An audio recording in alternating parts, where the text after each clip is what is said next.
one you never sell to the dead. Marcus had been slinging pills, crack, and whatever poison he could get his hands on for over a decade now. Always working the edges of society where the law couldn't reach. But nothing could prepare him for the trap house on Greystone Street. That place had a reputation, one that whispered in the dark corners and crack streets. A reputation that he dismissed as superstition until the night he walked in. The house was old, like an abandoned mausoleum, with windows so covered in grime that the sunlight barely made it through. A faint smell of mildew and something rotting lingered in the air. Marcus didn't mind. He wasn't there for the aesthetics. He was there for the money. As he stepped across the threshold, a chill crawled up his spine, but he ignored it. He had to make this deal. Drugs to sell and a room full of hungry customers. The first thing that hit him was the sound. A low, guttural hum. Inside, the place was dimly lit by flickering fluorescent lights, and the walls were covered in grime, mold, and strange markings that looked like they'd been scratched into the drywall by something sharp and desperate. Sitting in the living room were his customers. Zombies, vampires, and something else. Kid ghosts, pale and transparent, their eyes wide with insatiable hunger. They all turned to look at him as he entered. Their expressions were empty, their mouths twisted into grotesque shapes. He didn't flinch. The money was right, and he didn't care who or what bought his goods. Got the stuff? A voice came from the shadows. Marcus turned, spotting a tall figure cloaked in darkness, with pale skin and bloodshot eyes. A vampire. He knew that much. He'd seen enough to recognize the dead, the thirsty, and the hungry. But this one felt different. Cold in a way that made the hairs on the back of his neck stand up. "Yeah, I got it," Marcus replied, his voice steady. "Got pills, crack, and everything you need." The vampire stepped forward, their face twisted in a grin that was more predatory than friendly. "We need more than that tonight," it said, the words dripping from its lips like venom. "We need something special." A chill ran through Marcus's body. Special? What the hell did he mean by that? Before he could speak, a little giggle echoed in the corner. A young ghost, a boy no older than 10, floated towards him. His transparent form flickered like a dying light. "I need candy," the boy whispered, his voice high-pitched and sweet. "Candy, sweet, sweet candy." Marcus's heart skipped a beat. Was the kid talking about drugs? Or was there something darker at play here? He had no idea, but he wasn't about to ask. The last thing he wanted to do was anger these things. He just needed the money. He pulled out a bag, his hands trembling slightly.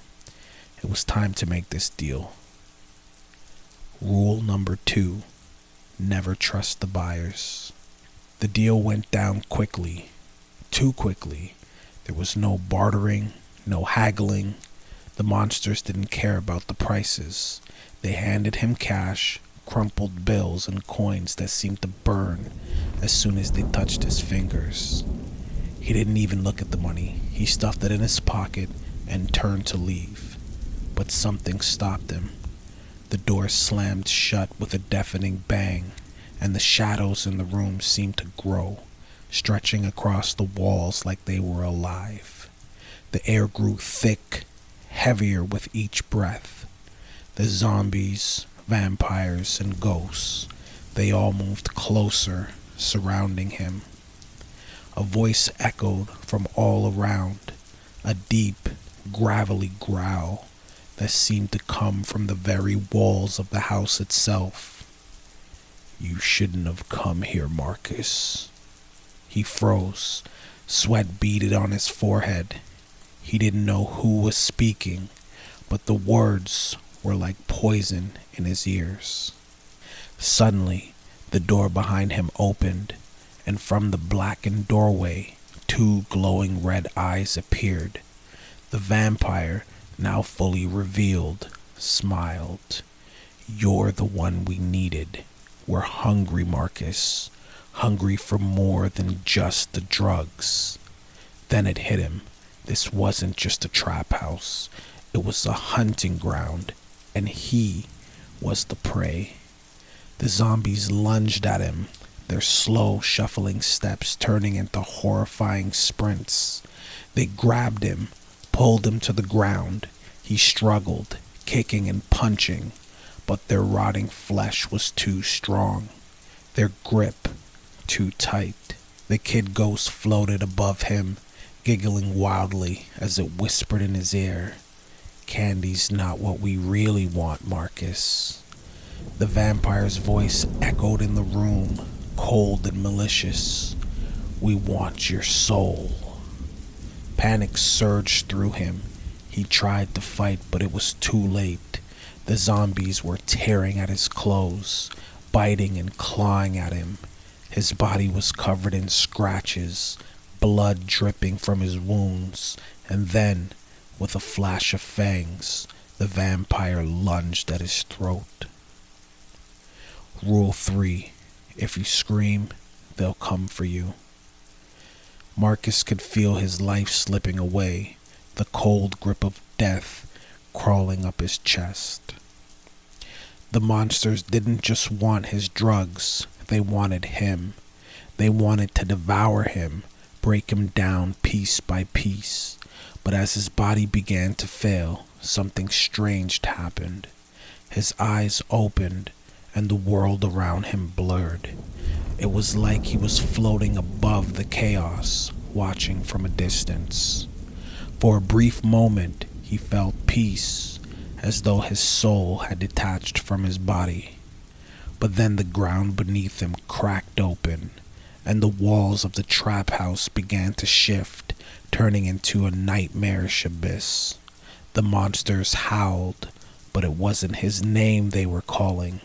It was something darker, something older. A voice spoke to him in the blackness.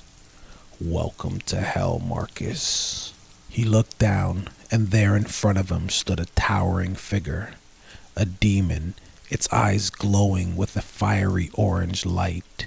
"You've got exactly what we need, and you'll fit in perfectly here." Marcus tried to speak, but his mouth was no longer his own. He had no body, no form, just a soul, lost and afraid. Rule 4. Hell is just another market. In hell, Marcus learned that nothing changed.